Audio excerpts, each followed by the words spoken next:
So for today's challenge, I'll be giving some words to Sir Edris, who've been working at Consana for 7 years. Yeah, call center. The first word is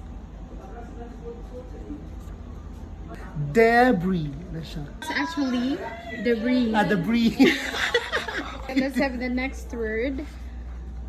So, Air. yes. Okay, next. Sige, kani siya. Banquet. Yeah. correct.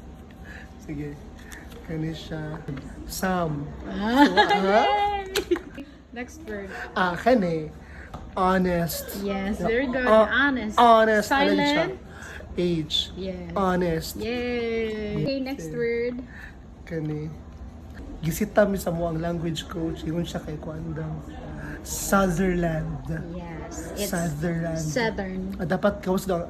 Southern. Sutherland. Ano gano'n siya? Okay, next word. Sige.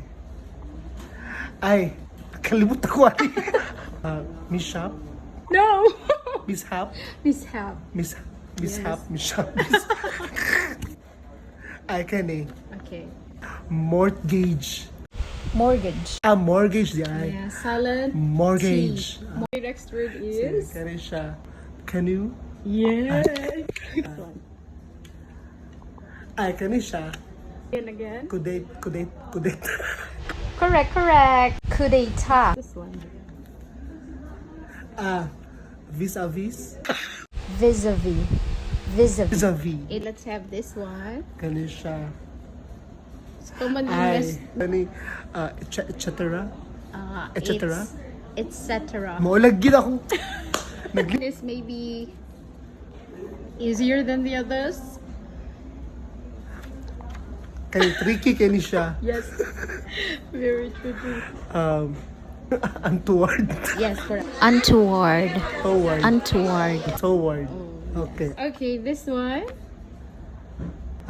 Anemone. Yes, Anemone. Anemone. Yes, Anemone. We have the last one. Last na Very lang. easy, yes. Hey, more Charis. Handsome. Again? Handsome. Correct. Handsome. It's silent letter D. So you got 10 Pasar. over 15. Yay! Pasar. Yay! Yeah.